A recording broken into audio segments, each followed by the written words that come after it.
मैं ये कहता हूँ भाई, भारत ने तो कुछ किया ही नहीं. You have thrown the gauntlet. You have left no option for us to respond. It will be irresponsible not to respond. आपने हमारे सेक्युलर फैब्रिक को चैलेंज किया, भारत और भारतीयता को चैलेंज किया. You have also struck the facade and substance of India's power. We are a $4 trillion economy. इसका जवाब क्या नहीं देना पड़ेगा हमको? लोग देख रहे हैं.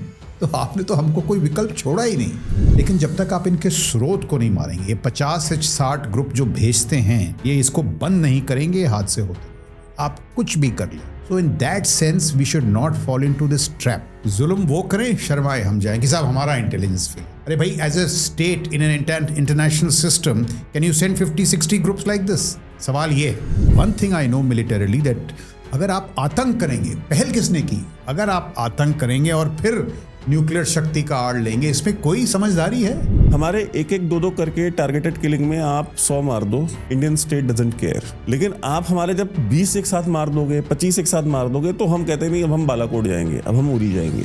डू यू थिंक ये पॉलिसी जो ये फ्लॉड है? आसिम मुनीर से जो मिसकैलकुलेशन हुई है वो यही हुई है? अगर वो एक दो करके 150 और भी मार देता तो कोई दिक्कत नहीं थी ऐसी.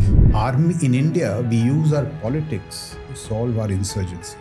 They use the military to solve their politics. देखिए, जवाबी हमला होगा. इन्होंने कोई और हमको विकल्प नहीं छोड़ा. जवाबी हमला जो है प्रबल होगा, शक्तिशाली होगा.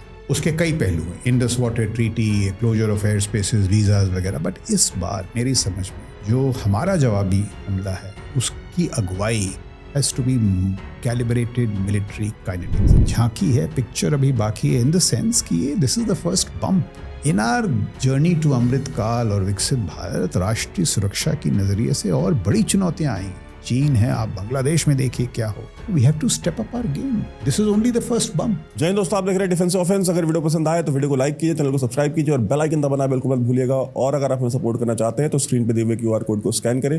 या हमारी माताएं बहनें भाई जो NRIs हैं, जो इंडिया के बाहर रहते हैं, वो हमें पेपल के थ्रू भी सपोर्ट कर सकते हैं. आप हमें सपोर्ट जरूर करें. ये चैनल आपके ही सपोर्ट से चलता है और आपके ही सपोर्ट से चल सकता है. बहुत बहुत धन्यवाद. जय हिंद दोस्तों, आप देख रहे हैं डिफेंस ऑफेंस. आप सभी का स्वागत है. आज हमारे साथ है lieutenant general Raj Shukla sir. Sir, thank you very much. नमस्कार वैभव सर. पहलगाम के बाद ये पहली मुलाकात. Yes sir.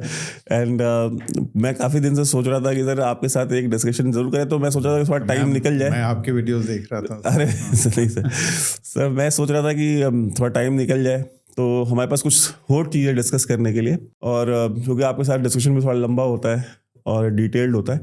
सर, एक तो सबसे पहला तो एक जो बार बार कहा जा रहा है कि पहलगाम जो था वो एक इंटेलिजेंस फेलियर था. इंडिया की डिफरेंट पॉलिटिकल पार्टीज भी उसके ऊपर बार बार बोल रही हैं कि गवर्नमेंट शुड आंसर कि इतना बड़ा इंटेलिजेंस फेलियर कैसे हुआ और गवर्नमेंट ने उन अधिकारियों के खिलाफ क्या कार्रवाई की जिनकी वजह से इंटेलिजेंस फेलियर हुआ. इस तरह कई सारे सवाल उठाए जा रहे हैं.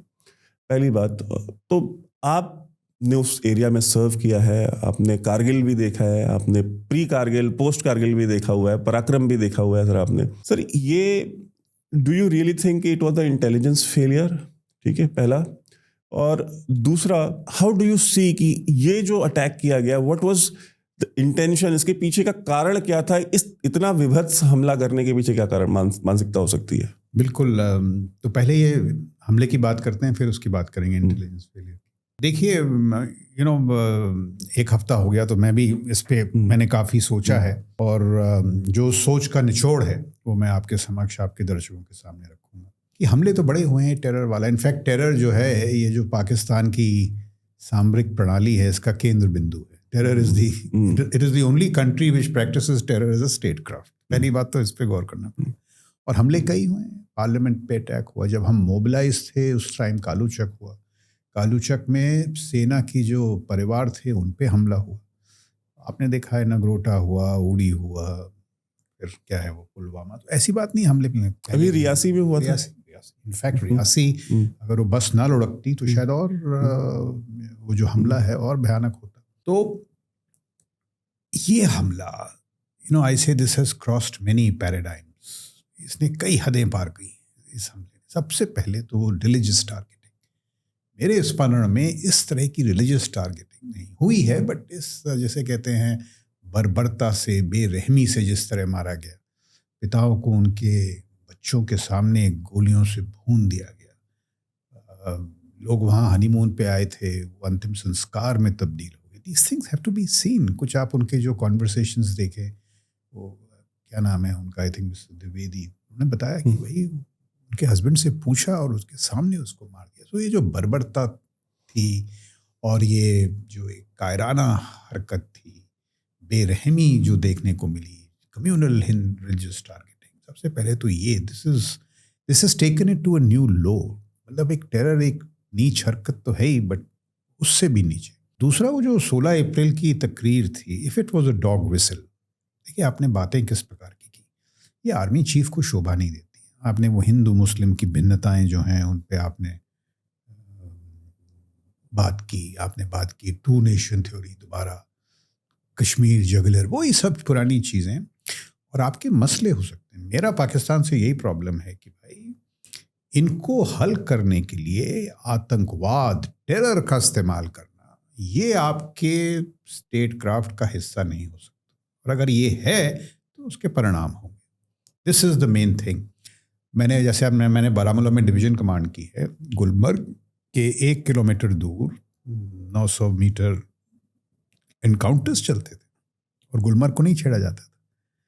एक कोड सा था कि भाई पर्यटन और पर्यटकों को मत छेड़ो, बाहर से आए। इस बार जो पर्यटक के जो पार्थिव शरीर कहाँ कहाँ गए, मैंने देख रहा था गुजरात, केरल, कर्नाटक, देश का कोई ऐसा हिस्सा नहीं है जिसको इस कायराना हरकत का जो मतलब उस सबको खामियाजा सबने भुगता, खामियाजा भुगतना पड़ा। सब बड़े लोग घातक हुए।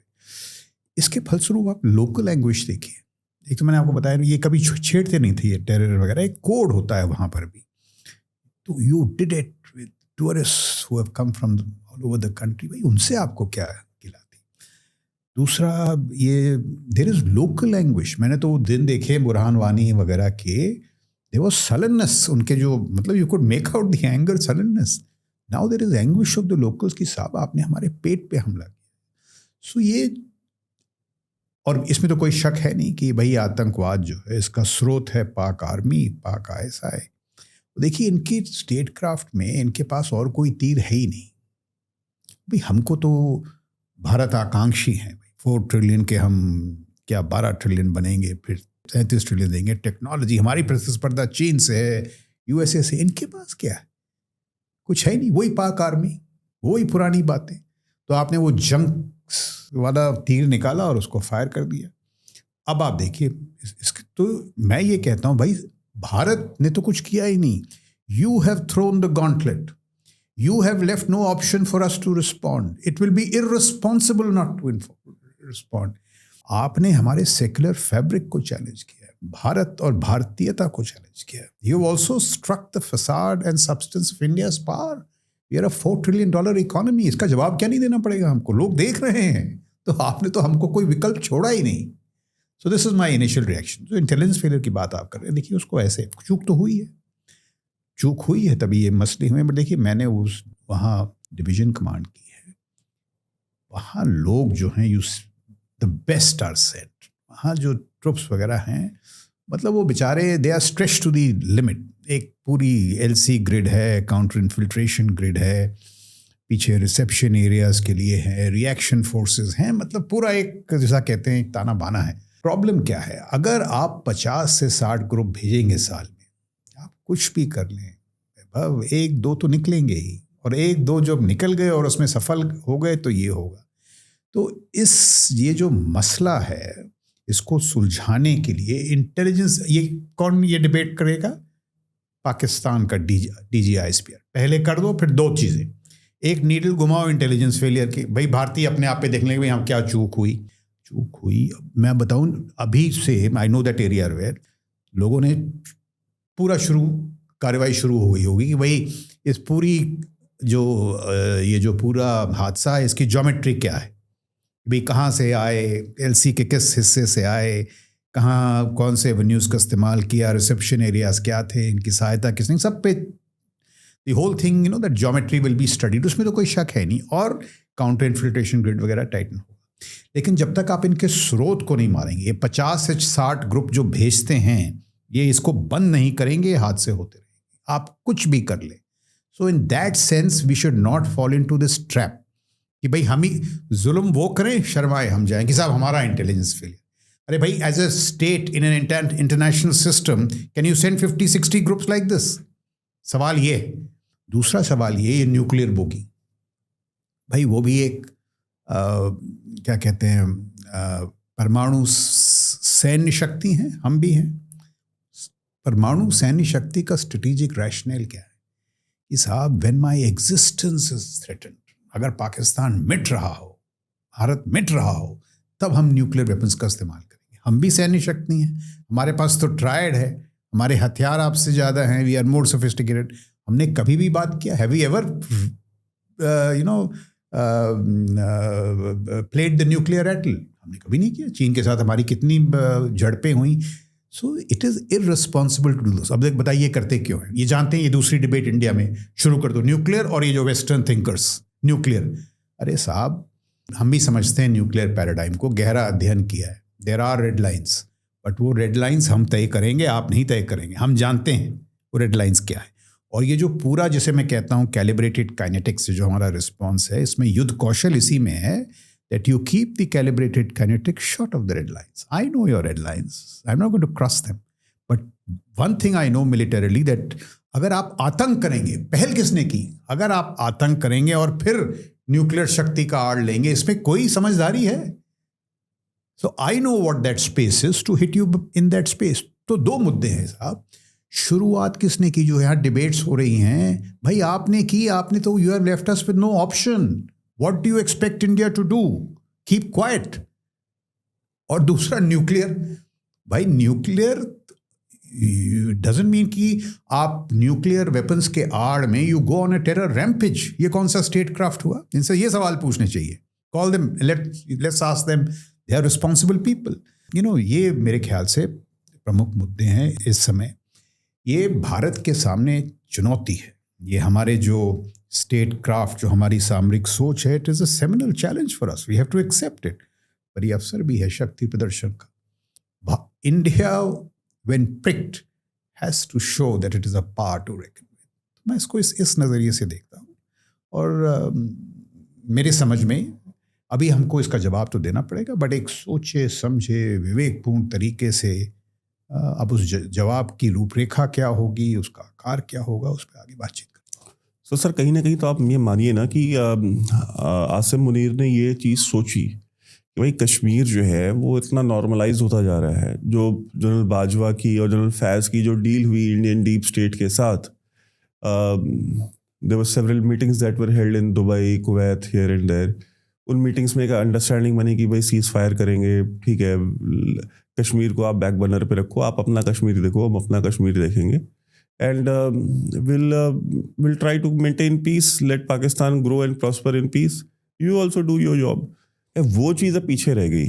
आसिम मुनीर सबसे पहले तो अपने आप पावर कंसोलिडेट की, इमरान खान को फिक्स किया, उसकी पार्टी को खुडे लाइन लगाया, पार्टी को तोड़ा। जो मेन लीडरशिप थी वो आज भी अंदर है, और जो बाहर है वो सारे कॉम्प्रोमाइज है, उन्होंने ऑलरेडी कॉम्प्रोमाइज़ किए हुए हैं। तो उसने जब पावर अपने अंदर कंसोलिडेट कर ली, then he started activating slowly and gradually. जो एलसी के पास था हमने रियासी में देखा, फिर हम सबसे पहले तो हमने टारगेटेड किलिंग्स देखी, टारगेटेड किलिंग्स के बाद हमने रियासी जैसे हमले देखे। नाउ अच्छा, अगर आप देखें तो हम सर इसका भी मुझे सर एक थोड़ा सा आप जवाब दीजिएगा। हमारे एक एक दो दो करके टारगेटेड किलिंग में आप 100 मार दो, इंडियन स्टेट डजंट केयर। लेकिन आप हमारे जब 20 एक साथ मार दोगे, 25 एक साथ मार दोगे, तो हम कहते नहीं अब हम बालाकोट जाएंगे, अब हम उरी जाएंगे। तो सर डू यू थिंक ये पॉलिसी जो है ये फ्लॉड है? आसिम मुनीर से जो मिसकैलकुलेशन हुई है वो यही हुई है? अगर वो एक एक दो दो करके 150 और भी मार देता तो कोई दिक्कत नहीं थी ऐसी। सिर्फ आसिम मुनीर ने ये जो ना, these are historical blunders. So let's go into some history. This is a good time to go into some history. शुरू में 1960-65 के समय पाकिस्तान की सोच क्या थी? इनकी सोच ये थी साहब कि हम जिहादी भेजेंगे कश्मीर में, लोकल अपराइजिंग, मतलब जो लोकल्स हैं वो दे विल रिबेल, और फिर हम फौज भेज देंगे और बस कश्मीर हमारे हाथ में। सिंपलिस्टिक।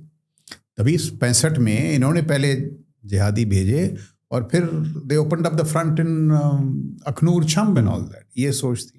फिर हमने अपनी कन्वेंशनल कैपेसिटीज़ धीरे धीरे बढ़ाई। पहले हम 1962 में उलझे हुए थे, जब बढ़ाई, और जनरल सुंदर जी के दौर में एक एक्सरसाइज की ब्रास टैक्स, और ब्रास टैक्स ऐसी एक्सरसाइज थी, हमने उनको दिखाया जो हमारा कन्वेंशनल माइट है, जो हमारी कन्वेंशनल फोर्सेस की प्रबलता क्या है। और हमने कहा साहब देखो, इफ़ वी व्हील वेस्ट, आप गए, इनके जो पाकिस्तानी जनरल्स थे, मिर्ज़ा असलम बेग चीफ, उनको समझ में आ गया साहब ये जेन्युइन खतरा है, तो उन्होंने एक ढीली सी एक्सरसाइज की, ज़रबे मोमीन, पर हमेशा के लिए उन्होंने ये तय कर लिया कि साहब अब कन्वेंशनली इनसे नहीं उलझ सकते, तो लोकल अपराइजिंग तो हो नहीं रही है, कन्वेंशनली उलझ नहीं सकते, अब क्या करें, लो इंटेंसिटी कॉन्फ्लिक्ट, तो पैक के नए नए तरीके। और उसमें उन्होंने देखा साहब ये जो है ना, ये बड़ा गजब का वेपन है कि उधर बोलो न्यूक्लियर, पूरे पश्चिम को डरा दो, कुछ भारतीयों को भी डरा दो, और न्यूक्लियर के आड़ में कन्वेंशनल आप कर नहीं सकते क्योंकि माइट इतनी है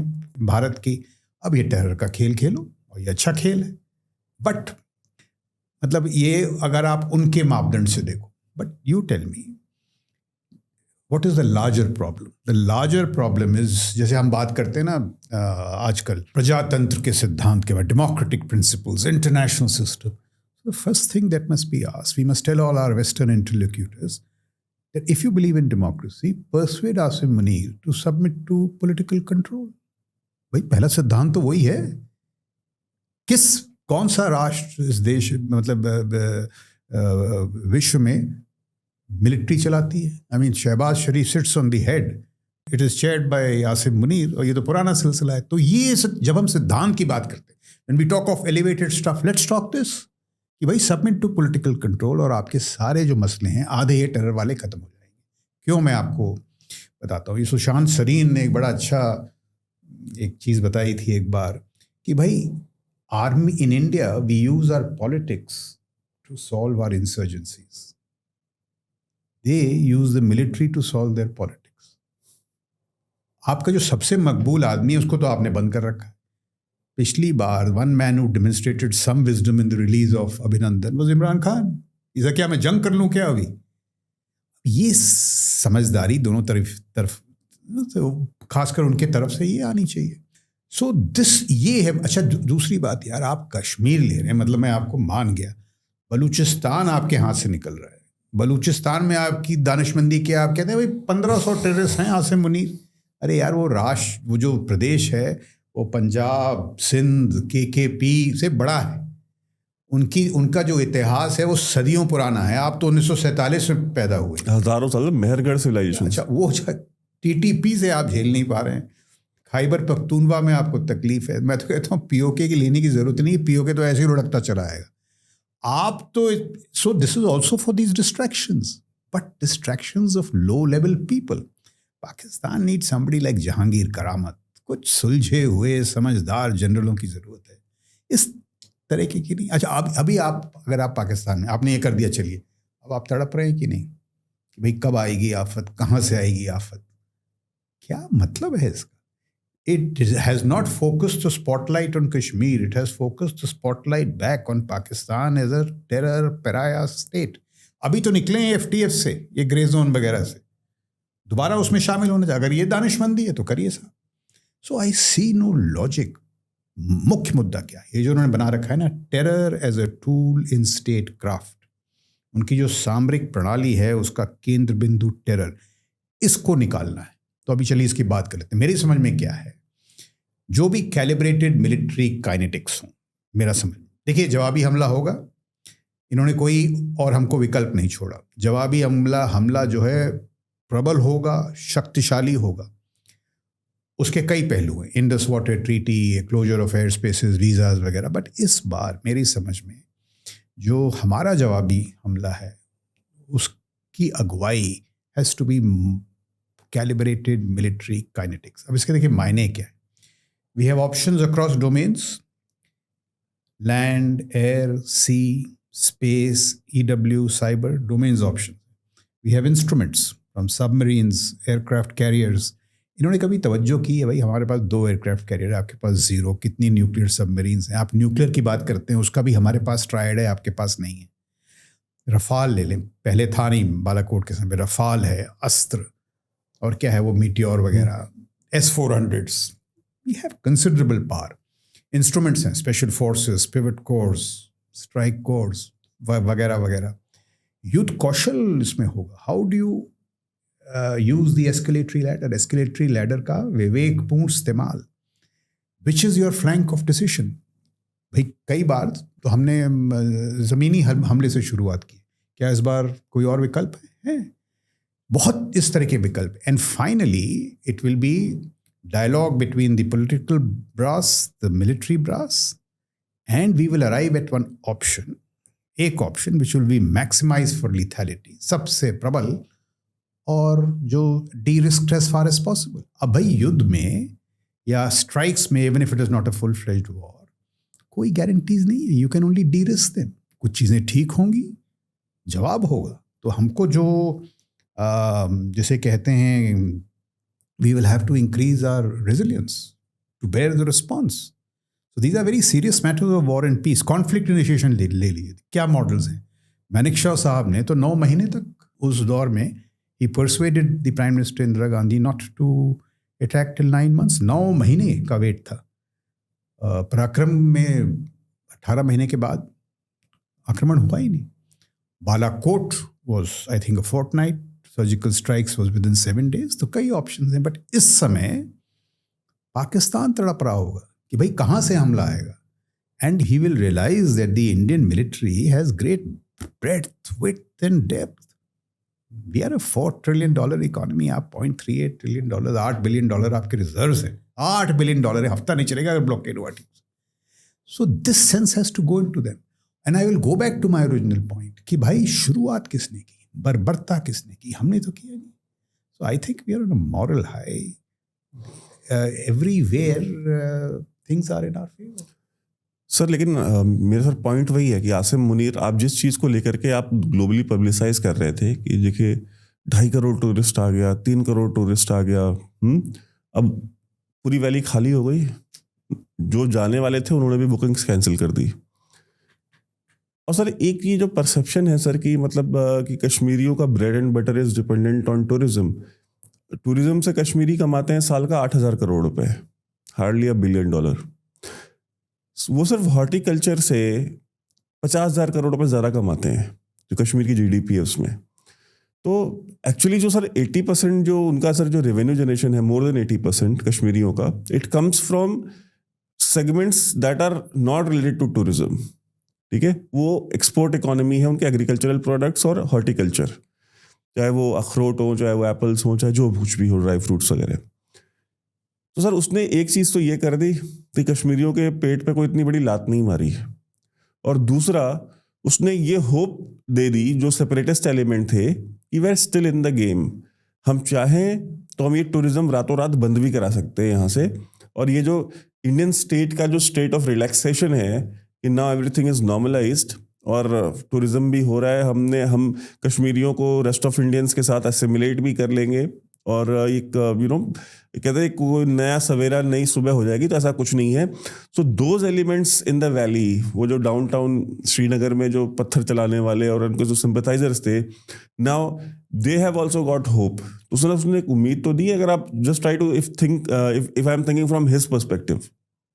तो ठीक है, अगर वो मतलब कश्मीरियों को इतनी उम्मीद देना चाहते हैं, उसका खामियाजा भी होगा, अब आप भुगतेंगे। So this is the exact point. देखिए बिल्कुल मेरे समझ में जो हमारी कश्मीर नीति है उसमें everybody may not agree, but largely what do you do in a democracy? जहाँ भी अनरेस्ट होता है, you bring the violence levels down. So the army was used to bring the violence levels down. इसमें तो कोई शक नहीं है कि पूरा आप कोई आंकड़ा ले लें, from infiltration attacks to terrorist, क्या कहते हैं, initiated incidents, terrorist life spans, कितने दिन वो जिंदा रहते हैं, सब चीज़ों में बेहतरी हो रही थी। Economy was gaining, tourism was growing. मेरे टाइम में थाउजेंड्स था, 3.4 करोड़। अगर आप कहते हैं horticulture was a constant factor, but in सब चीज़ों में इंप्रूवमेंट हो रहा था, नॉर्मल सी। और सबसे ज़्यादा आपने इलेक्शंस करवाए जिसमें एक ऐसी पार्टी वहाँ पावर में आई जो सेंटर में नहीं है। Now this is the best that you can do in a democracy. This is exactly what Pakistan doesn't want. तो अब वो अगर वो कश्मीरियों का भला चाह रहे हैं, अगर आप टेरर के माध्यम से उनका भला करेंगे तो आप खामियाजा भुगतेंगे. This is the reality. We will hit you back. Now you see whether you can absorb that. That is why this time has come this time to raise the costs in this manner. और इस time जो हमारा targeting array होगा, it has, ये जो बागडोर है आतंकवाद की, पाक ISI, पाक आर्मी के हाथ में, they have to be struck. In the long term, we should take up this whole issue of sanctioning these people, the DGISI वगैरह. Everywhere in the world, action has been taken against these terrorist groups. और देखिए, comparatively तो we are still restrained. What did US do to Qasem Soleimani?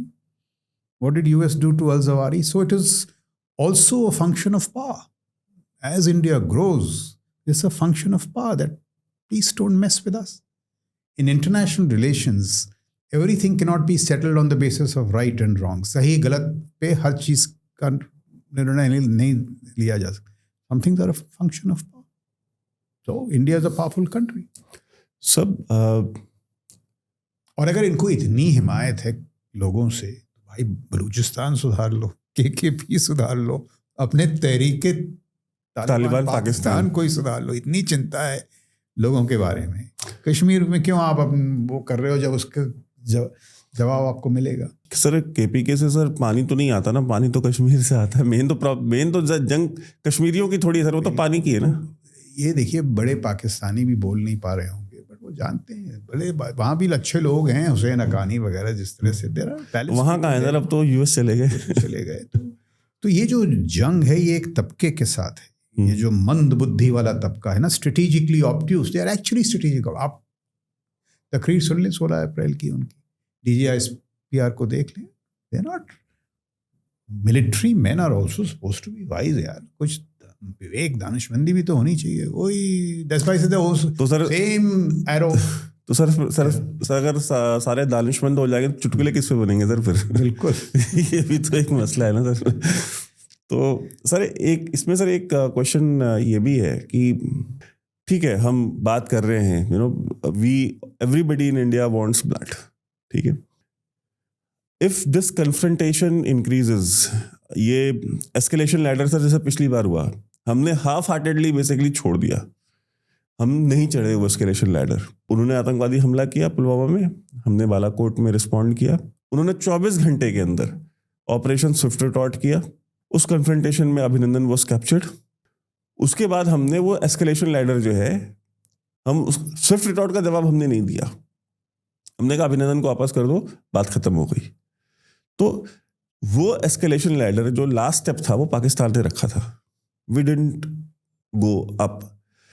तो sir एक बात sir, आप मतलब do you think कि सर हम क्या अब इस बार भी हम उस तरह को जो हाफ हार्टेड अटेम्प्ट अगर करते हैं तो फिर वो काउंटर प्रोडक्टिव नहीं होगा? क्योंकि अगर हमने लास्ट टाइम वो एस्केलेशन लैडर अगर चढ़ी होती, ठीक है, लास्ट स्टेप हमने रखा होता एंड पाकिस्तान ने गिव अप किया होता, तो शायद हो सकता है कि ये हमला पहलगाम में नहीं होता. लेकिन ये पहलगाम में इसलिए हुआ बिकॉज उनको जो प्रेसिडेंस है उनके पास, तो वो ये था कि यार ये इसके ऊपर नहीं चढ़ेंगे. What is your assessment? मैं इसको ये देखता हूँ, Pakistan is a failing state. शायद पाकिस्तान की जो फ्यूचर्स हैं वो तबाही में हैं. There are really not growing anywhere. We are a state with opportunities. क्या है ये अमृत काल, विकसित भारत, ये तो हम अच्छे सपने, हसीन सपने, संभावनाएं हैं. We also have threats like China, which is a bigger threat. So I've been saying for long, Pakistan is the best, China is the threat, and there are opportunities. तो मेरे समझ में हमारी सोच ये रही है कि भाई हम पाकिस्तान, ड्राउनिंग फेलिंग स्टेट, इसके साथ क्यों उलझें. तो इनको हम मैसेज देते हैं. For example Balakot surgical strikes में हमने इनको मैसेज दिया कि भाई साहब मत करिए. पहले तो हम we have never cross the LC. अब जैसे कहते हैं new normals in our strategic outlook, हमने सर्जिकल स्ट्राइक्स की, हमने बालाकोट की. और बालाकोट को आप कहें, it was pretty bold. We went 70 kilometres cross. POK लोग ने कहा साहब, पहले एक समय था व्हेन वी यूज्ड टू से, कारगिल में देखिए कि उसने हमला किया, हमने कहा हम LC भी क्रॉस नहीं करेंगे, we will not escalate. Now we went abroad, we went beyond. And I also tell you कि Pakistan got the message for a while. Bajwa साहब जियो इकोनॉमिक्स की बात करने लगे, इनके अंदर चिंतन मंथन हुआ पाकिस्तान आर्मी के अंदर, and they decided that terror doesn't pay. मैंने सुना even the Chinese counseled them on this कि terror doesn't pay, terror doesn't pay. तो काफी समय तक कुछ नहीं हुआ. अब इन्होंने दोबारा ये हरकत की है. So now this time I agree with you, we have to give it back. देखिए ऐसे करना पड़ेगा कि अगली बार ये जो आतंक इनके क्या कहते हैं स्मृति चिन्ह में है, this terror in their mind space has to be taken out as an option. इसको निकालना पड़ेगा. Next time I in the ice I think कि भाई मैं ये आतंकी हमला करूं, मेरे को याद आया यार इतना नुकसान हुआ था, चलो 1 साल तक इसको पोस्टपोन कर देते हैं. This is what it is, taking out terror from the mindset. And this is what I call re-establishing deterrence, निवारण का पुनर्निर्माण, डेटरेंस, कि भाई उनकी जो सोच है अगली बार ये ना हो. अब what will be the military metrics of re-establishment deterrence, ये निवारण के पुनर्निर्माण के लिए सैन्य मापदंड क्या होंगे, वो कैलिब्रेटेड काइनेटिक्स में निकलेंगे जब विमर्श होगा कि भाई ये होगा. तो this is it. So I think it can be 1 strike, it can be 3-4 strikes, it can be more strikes along the escalatory ladder, it can be strikes and coercion जैसे पराक्रम में किया. There option. Now this is an option for the politico military establishment to take. हमको ये समझना है साहब, ऐसा तो होगा नहीं कि हम हमला करेंगे और वो जवाबी हमला करेगा नहीं, हम मारेंगे और वो मारेंगे नहीं, ये तो संभव है ही नहीं. सो ये समय है धैर्य का, सब्र का, पर दृढ़ता का भी, और जिसे कहते हैं प्रतिशोध क्षमता. We have to increase our resilience. अगर हमने हमला किया वो भी करेगा, ये भी यथार्थ है. So all this has to be done. और let me say this at this stage, ये मैं आपके शो पे बहुत बार बोल चुका हूँ कि भाई ये तो एक झांकी है, पिक्चर अभी बाकी है, इन द सेंस कि ये this is the first bump in our journey to Amrit Kaal और विकसित भारत. राष्ट्रीय सुरक्षा की नज़रिए से और बड़ी चुनौतियाँ आएंगी. चीन है, आप बांग्लादेश में देखिए क्या हो. So we have to step up our game. This is only the first bump. और मेरा ये मानना है कि भाई no nation has achieved big powerhood या great powerhood without putting your hand in the military jar. आप देखिए USA, चीन देखिए, अभी तो ऐश कर रहा है चीन, बट जब तक when it gets into a military problem then it will realize. So great powerhood, big powerhood या विकसित Bharat, these dreams are not without military challenges. सैन्य जो चुनौतियां हैं उसे हमें जूझना पड़ेगा. ये तो हो ही नहीं सकता कि साहब हम $45 ट्रिलियन इकोनॉमी बन जाएंगे और कोई हमसे जूझेगा नहीं और आराम से हम बन जाएंगे. You have to grapple with the military challenge. This is state craft जिसे हम कहते हैं. This is state craft. How you balance all your levers, diplomacy, economy, ये वो. और एक बात मैं बार बार आपसे के दर्शकों को कहता हूँ कि भाई as India grows in stature, our foreign policy will have to be assertive, it will have to be muscular. But along with that, जो आपका instrument of force है, that has to be in the high states of readiness and nourishment. जैसे मैंने कहा और चुनौतियाँ बढ़ी रही हैं. बांग्लादेश, IOR कम तो मेरे को होती हुई दिख नहीं रही. Sir, lieutenant general Nasir Khan Janjua was NSA Pakistan के 15 से 18 तक नेशनल सिक्योरिटी एडवाइज़र थे. रिसेंटली ही came on Pakistani media. Kamran Shahid का एक प्रोग्राम होता, उसमें वो आए थे. वहाँ पे उसने सवाल किया कि ऐसा सुनने में आ रहा है कि हिंदुस्तान की फ़ौजें जो हैं, आपने से कारगिल की बात की, उसने बोला कि हिंदुस्तान की फ़ौजें जो है वो LOC में घुसने की तैयारी कर रही हैं और वो LOC को कब्ज़ा करना चाह रही हैं और उनका ये बैटल प्लान है, उनके दिमाग में ये चल रहा है. हो सकता है पाकिस्तान आर्मी की अपनी इंटरनल असेसमेंट होगी, बिकॉज उनका पूरा मीडिया पिछले 10 दिन से लगातार इसी चीज़ पे लगा हुआ है कि इंडिया LOC क्रॉस करके POK में जो है वो आना चाहता है. तो नासिर खान जंजुआ ने कहा कि देखिए वैली जो है ना, वैली बहुत पतली है और अगर वो आते हैं उतनी नैरो एरिया में, उतनी नैरो वैली में अगर आएंगे तो they will be a good target militarily. उसने कहा कि ये अच्छी चीज़ आए और कहते कि प्रॉब्लम तो वहाँ होगी ना जहाँ पे आप प्लेन्स में जाएं, जहाँ पे बहुत एरिया वाइड हो, वहाँ पे चैलेंज हो सकता है. कहते उतनी नैरो वैली में तो they will be like sitting ducks. आपने सर वहाँ पे सर्व किया है, आपको POK पता है और sir POK sir is basically the extension of Jammu. Valley तो सर सारी हमारे पास है. They don't have valley. तो आप कितना एग्री करते हैं उनके इस असेसमेंट से कि अगर हम पीओके जाते हैं तो विल बी सिटिंग डक्स, और वो इतनी नैरो वैली है कि उसमें इंडिया कुछ ज़्यादा कर भी नहीं सकता और पाकिस्तान जो है वो बैठ करके आराम से आपको डील कर लेगा? देखिए, ये सारी अटकलें हैं। आप अगर मेरी समझ ये है कि कौन सा विकल्प चुना जाएगा या कौन सा, we are talking hypothetically, suppose if this is actually, I am coming to hypothetical only. कौन सा विकल्प चुना जाएगा, कौन कौन से विकल्प चुने जाएंगे, ये सिर्फ 3 या 4 लोगों के दिमाग में होगा मेरे समझ। चीफ ऑफ डिफेंस स्टाफ, प्रधानमंत्री जी, रक्षा, इसके अलग किसी को नहीं पता। These are now mental issues. अब जैसे मैंने कहा, ऑप्शंस बड़े हैं। LAC पे we have a definite superiority in force levels, but it is going to be attritional. By nature, it is attritional. Air power offers you the capacity of standoff strike, but it is more escalatory. क्योंकि जो आप वो करेंगे वो भी आप पे करेंगे. Now this will be weighed. These are political decisions. Do you want it to be attritional? Do you want it to be standoff, but with greater consequences of escalation? Maritime domain, if we block it, them, they are in severe trouble. In fact, Kidwai की red line है blockading पे. So that is even more escalatory. That may take you, all these things will be balanced. And ये है युद्ध कौशल, operational art, which is what? Which is at the highest levels. How do the politico and military brass engage and come at decisions and de-risk them? तो बिल्कुल, तो LAC पे विकल्प काफ़ी हैं, but जुनूजा साहब इस मामले में सही है, it is going to be attritional. But sitting ducks, I don't agree. If we have issues, so do they have issues. And he said कि the people, कि जो आवाम है, कहते हैं कि उसका तो सपोर्ट हमारे पास रहेगा। तो आवाम का सपोर्ट तो उनके पास 1965 से कुछ नहीं हुआ। तो ये तो I don't agree with this at all. But yeah, इस मामले में he is right that because the deployment is eyeball to eyeball along the LAC, it is going to be attritional. But it can be a combination of all three. It can be a combination of two. All these issues are there.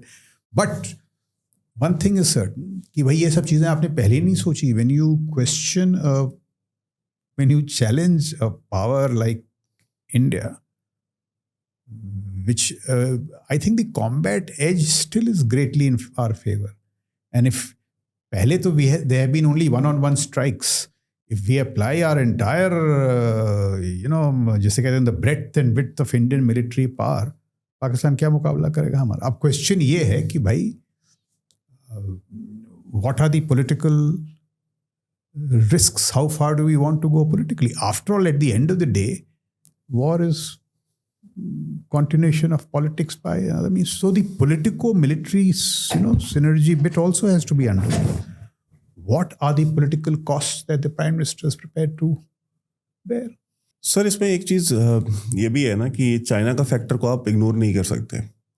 हमने cyber attacks देखे, cyber warfare अभी हमने नहीं देखी। And the capability of Chinese in the domain of cyber warfare, और Pakistanis इस बार rely कर रहे हैं। हम अक्सर ये कहते हैं कि यार, चाइना ने तो पाकिस्तान को 71 में भी हेल्प नहीं की, कारगिल में भी हेल्प नहीं की, तो अब क्यों करेगा? सर, अब डायनामिक्स चेंज हो चुके हैं और अब काइनेटिक इंटरवेंशन की ज़रूरत नहीं है चाइना को। अगर वो साइबर स्फेयर में ही अगर हेल्प करने आ गया पाकिस्तान को, तो इट इज़ सेड कि India is no match in front of China in the domain of cyber warfare. तो क्या अगर एक कोलैबोरेशन होता है, जैसे हमने हाल ही में देखा कि चीन ने PL-15 मिसाइल्स जो है, हमारे पास जैसे मीटियर मिसाइल्स आ गई, तो उनकी जो एमरैम्स थे, पिछली बार उनकी रेंज ज़्यादा थी, जिसकी वजह से हमारा MiG-21 डाउन हुआ। इस बार हमारे पास मीटियर थी जिसकी रेंज उससे ज़्यादा थी, तो उन्होंने उसके जवाब में PL-15 ले ली चाइना से, और चाइना ने, मतलब कहते हैं ना, इमरजेंसी बेसिस पे 100-150 मिसाइलें 24 घंटे के अंदर डिलीवर भी कर दी पाकिस्तान में। और उन्होंने फिर उसकी फ़ोटो जो है ISPR ने पोस्ट की JF-17 के ऊपर, वो PL-15 मिसाइल्स लगी थी, जिनका range air to air range जो है वो करीब 250 किलोमीटर है। सो और मीटियोर का बाय द वे 150 किलोमीटर क्या है। तो अब सर वो फिर उन्होंने एज उसमें हासिल करने की कोशिश की एयर टू एयर कॉम्बैट में। सर आप जो बात कह रहे हैं सर कि ठीक है सर, वो हम मान सकते हैं एक लॉन्ग टर्म अगर कॉन्फ्लिक्ट इंडिया का होता है पाकिस्तान के साथ, तो लॉन्ग टर्म में अगर 15 दिन के ऊपर अगर कॉन्फ्लिक्ट जाता है तो पाकिस्तान नहीं सस्टेन कर पाएगा।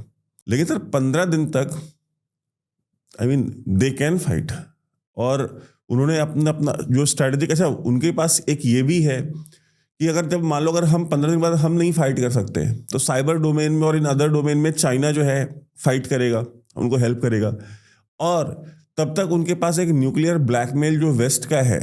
अभी हमने देखा कितना स्ट्रैटेजिकली जो है अमेरिका से एक क्लासिफाइड डॉक्यूमेंट जो है स्टेट डिपार्टमेंट का वो लीक कर दिया गया, और उसमें क्या आया लीक करके, डिक्लासिफाई किया उन्होंने। वो कम्युनिके क्या था कि अगर छोटे मोटे स्कर्मिश होंगे इंडिया पाकिस्तान के बीच में तब तो ठीक है, लेकिन अगर जरा सा भी सीवियर कॉन्फ्लिक्ट हुआ या सीरियस कॉन्फ्लिक्ट हुआ तो ये एक न्यूक्लियर फ्लैश पॉइंट बन जाएगा। ये असेसमेंट है स्टेट डिपार्टमेंट का। Either side of them like they will use the nuclear weapon. ये भी इसी टाइम पे लीक होता है या डिक्लासिफाई होता है। सर वो बटन उनके पास है, और जेडी वैंस ने जो स्टेटमेंट दी तो भी ये था कि यार उनको भी थोड़ा बहुत कुछ कर लेने दो, तुम भी थोड़ा सा इग्नोर कर लो, बर्दाश्त कर लो, इसको एस्केलेट मत करो, don't let it become a regional conflict. तो सर वो जो रीजनल कॉन्फ्लिक्ट कह रहा था, तो इट मीन्स ना कि सिर्फ इंडिया पाकिस्तान की बात नहीं है, इसमें चाइना भी इन्वॉल्व होगा, बांग्लादेश का फैक्टर भी किक इन करेगा। आपने बिल्कुल सही कहा। आपके शो में मैं कितनी बार ये कह चुका हूँ कि this is a contest between a challenged hegemon USA, rising challenger China and this aspiring Vishwa Bandhu India. तो ये तो है ही। अब जब पाकिस्तान के साथ हमारा संघर्ष होगा तो China factor is there, it is definitely there. Not only China, Turkey. आपके शो पे शायद बात हुई थी 2 या 3 महीने पहले, अर्दोगान साहब यहाँ आए थे और ड्रोन्स वगैरह की डील साइन हुई।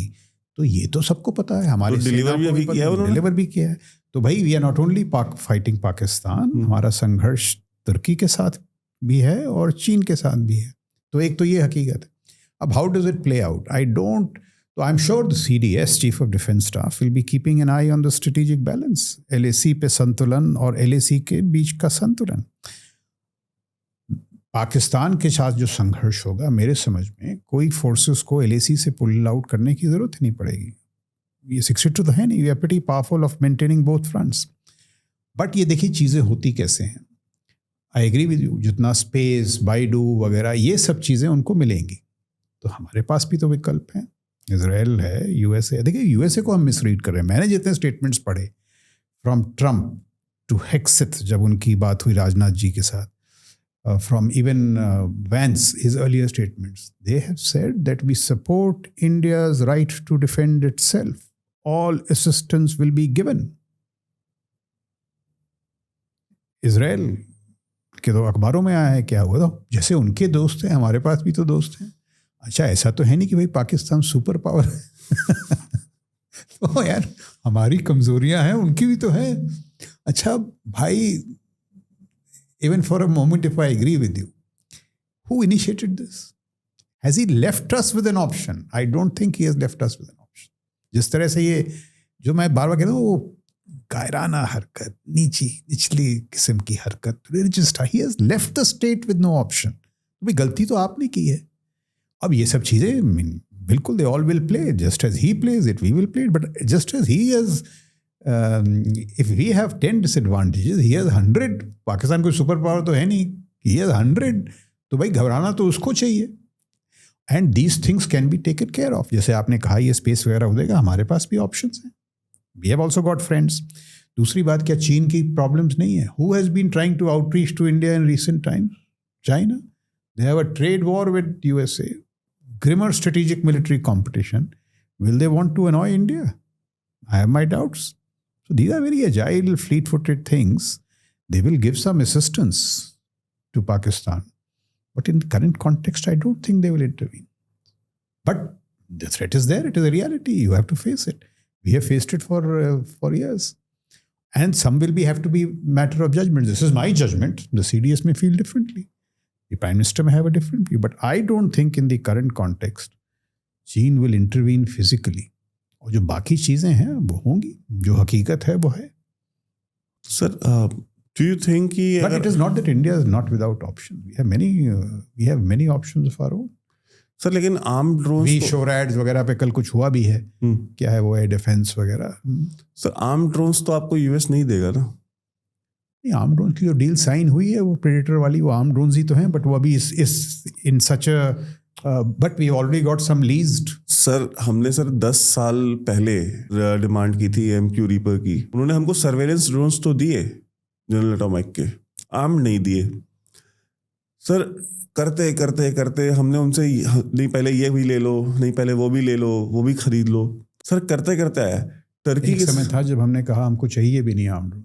हाँ आई नो दैट। हाँ तो वो एक समय था, बट अभी और सर तेजस का देख लीजिए सर, तेजस का सर इंजन नहीं दे रहे बिकॉज आप और ये राफेल ले रहे हो, आप उनसे F-16 या जो सो कॉल्ड F-21 है या F-20 या आप ये नहीं F-22 रैप्टर नहीं ले रहे हो, तो सर ये सॉरी F-18 आप उनसे F-18 नहीं ले रहे हो, तो सर ये तो सर एक प्रॉब्लम है ना उनका कि सर वो दे स्क्वीज यू। अच्छा सर जो कॉस्ट भी है, अभी F-35 की बात आ गई, तो सर हमारी जो स्टेट है सर, हमने एमका बनाना है या हमने F-35 लेना है, मतलब सर हम कब डिसाइड करेंगे ये चीज़ें? और जो तेजस है, जैसे तेजस का आपको इंजन नहीं दे रहे, पैसे ले चुके हैं, पेमेंट ले चुके हैं, दे नहीं रहे, डिलीवरी नहीं दे रहे। अब सर ये तो सर एक ट्रैक रिकॉर्ड है ना अमेरिका का अनरिलायबिलिटी का।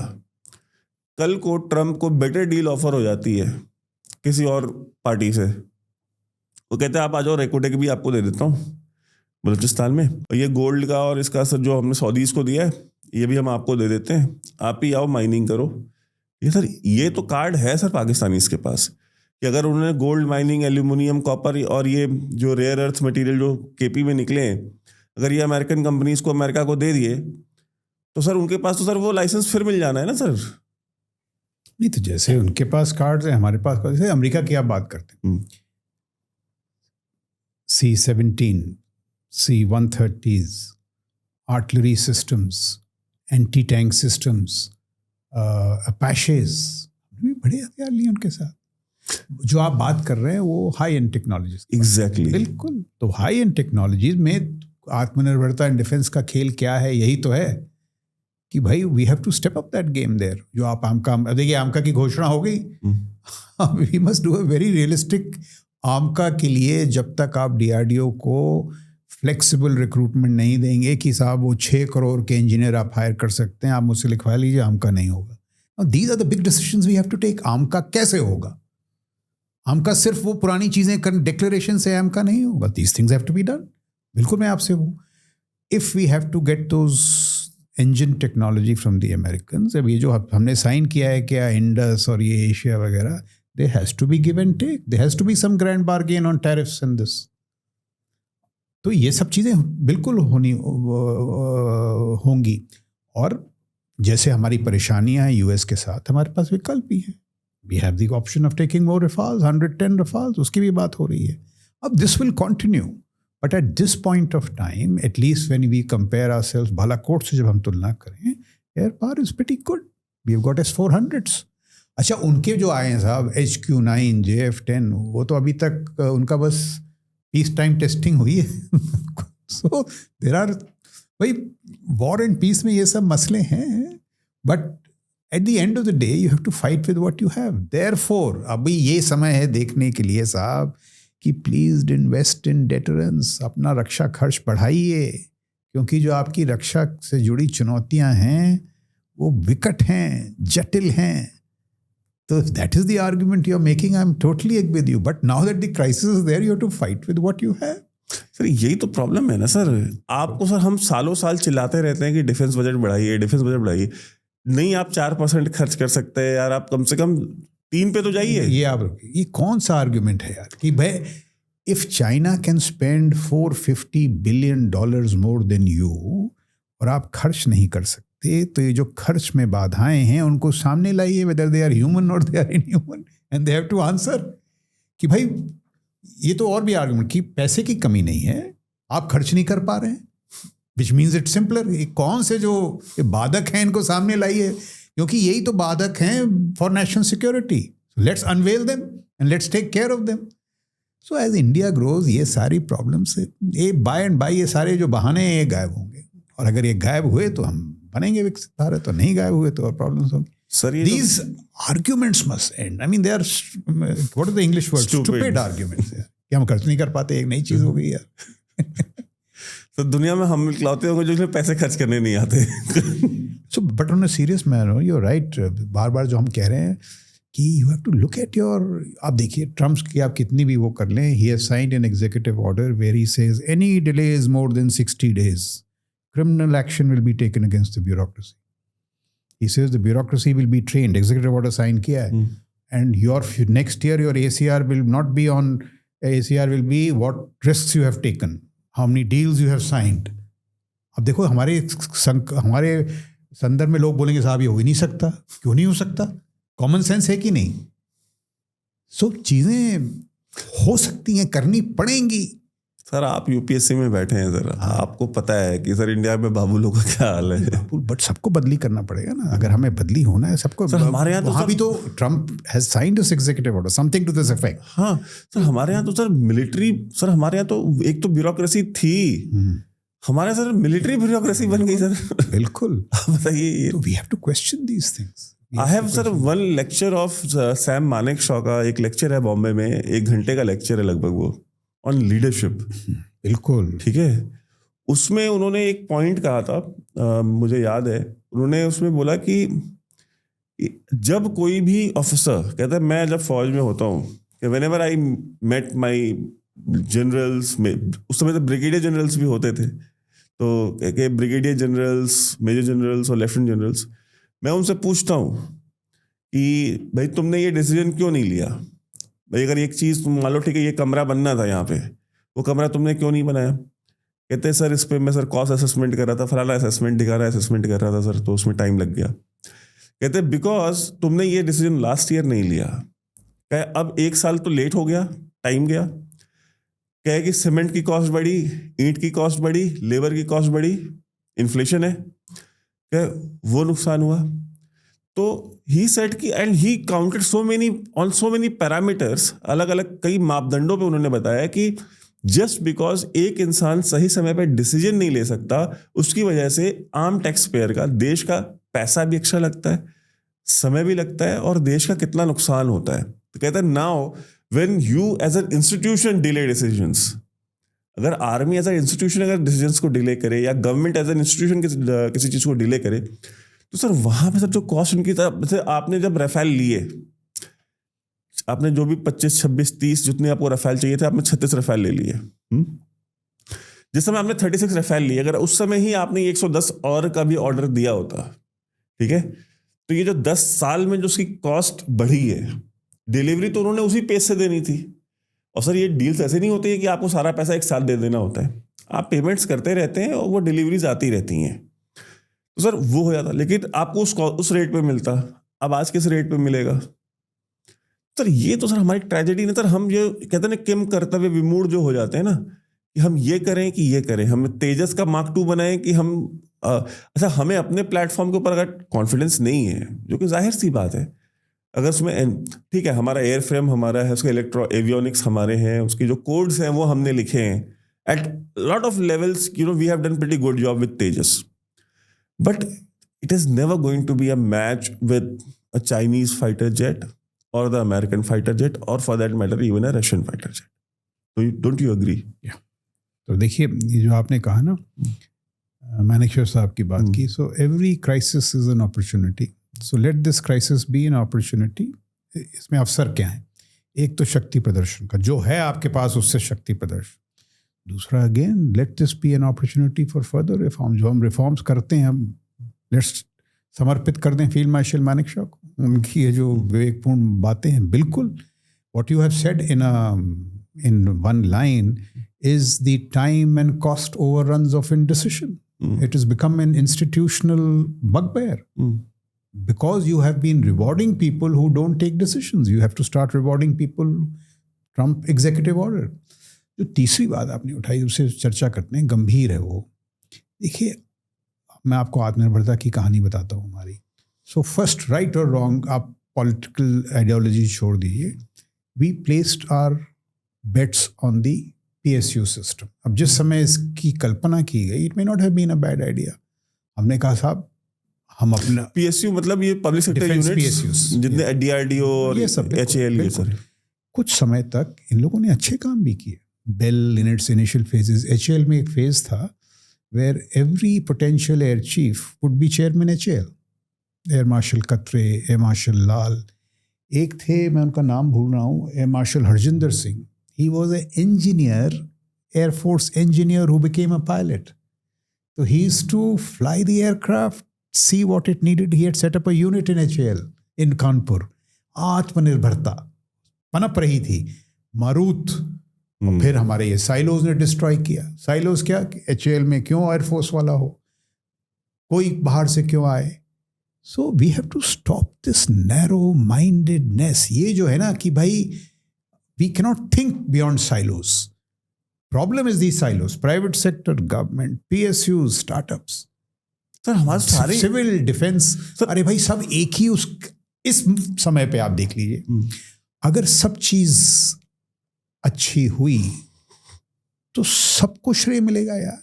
HAL को भी मिलेगा, DRDO को भी मिलेगा, IF को मिलेगा। और अगर चीजें अच्छी नहीं हुई तो दिस इज द एक और अवसर है इन सब चीजों को देखने के लिए। The nature of our reforms dedicated, but how will you build an aircraft without going through the Tejas model? Or you keep importing?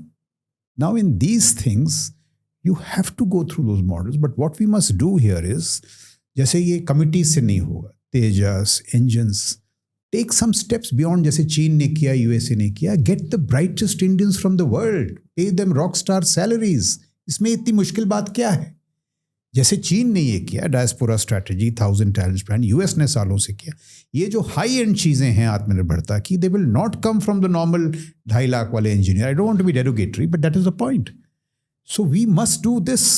अगर हम ये अलाउ कर दें DRDO चीफ को रिक्रूटमेंट में फ्लेक्सिबिलिटी, उनको हम बोलेंगे नहीं नहीं नहीं, ये कानून है, ये रूल्स हैं, इसी में करो, तो कभी इस तरह की चीज़ें बन नहीं सकती हैं। Now we have to take these decisions in AI. कल मैं पढ़ रहा था कहीं 50% of the world's AI researchers are Chinese. ये जो NVIDIA के CEO, he was lamenting in the American context. He says यार हार रहे हो आप। 50%, आप डीप सीक को देख लो भाई, deep seek is doing just R&D. उसके साथ कॉमर्स और बिजनेस मॉडल कौन कर रहा है? जैक मा से तो जी नाराज थे। जैक मा said यार जी के ना बुक्स में आने के लिए क्या करूं, AI, and he built a model which is competing with DeepSeek.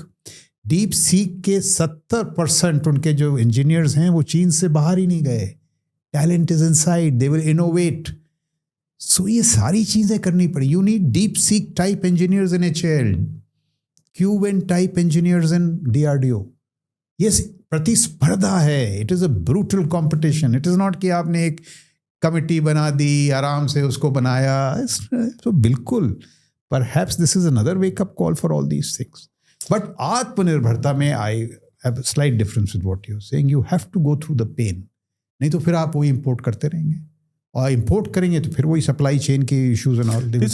I am not advocating for what you are saying I think is this कि भाई क्रिटिकल ऑपरेशनल गैप्स के लिए अब उसके लिए रफा लिए 36। मैं कह रहा हूँ अगर 110 और आपने लेने थे, ठीक है, आप करिए डिस्कशन, तो आपने उसी समय ले लेने थे। उसमें देखिए प्रॉब्लम ये होती है practical, I know the system from, जहाँ आपने 110 लिए, ये जितने आत्मनिर्भरता के इनिशिएटिव्स हैं ये सारे, यही तो हो रहा था 80s 90s में। We were getting the Mirages, we were getting T90s, बड़ी प्रबल सेना थे। Indigenisation was zero. So this is, you will not be a strong, क्या कहते हैं, defence power house without indigenisation. अब वो, सो विद इंडिजिनाइजेशन ये जो स्टेप्स हैं, recruitment flexibility, you know, you have to, हमारा जो स्पेस प्रोग्राम है वो with the visionaries like Vikram Sarabhai, वो इतने संपन्न थे निजी तौर पे, he used to put his own money in research. You need those kind of visionaries, commitments to do these things. Big projects हैं, तो it is a challenge. बिल्कुल। तो आत्मनिर्भरता जरूरी है, but it has to be done sensibly and not in this bureaucratic manner कि भाई आत्मनिर्भरता and you don't take any measures. But Atmanirbharta has to be done. But this is the time the nation has to see. The larger issue is what? कि भाई national security is synonymous with economic prosperity. राष्ट्रीय सुरक्षा जो है, it is public good. It is not militarization. Everything needs to be secured. This is a good time. Again, we must wake up to this reality. मैं कुछ दिनों से ये भी सोच रहा हूँ यार, हम इजराइल की बात करते हैं, इजराइल के सामने इतनी विकट समस्याएं, हमारे सामने क्या कोई कम है? ज्यादा है शायद, ज्यादा नहीं, चीन, बहुत ज्यादा है। पाकिस्तान, टर्की, बांग्लादेश पे यार, सी व्हाट्स हैपनिंग इनसाइड। जिस तरह से छोड़े हैं ये इस्लामिस्ट वगैरह मोहम्मद यूनुस साहब ने, he is prioritising N auxiliary Muslim force over the police. They have launched a tirade against the army chief because he's a little more of political. They want the army to become like that. अब देखिए वहाँ एक जहादी अगर एक दस्ता खड़ा हो गया पूरा पुलिस आर्मी वगैरह में, वो टेरर वहाँ से आएगा यार। हमको वो सीमाएं बंद करनी पड़ेंगी।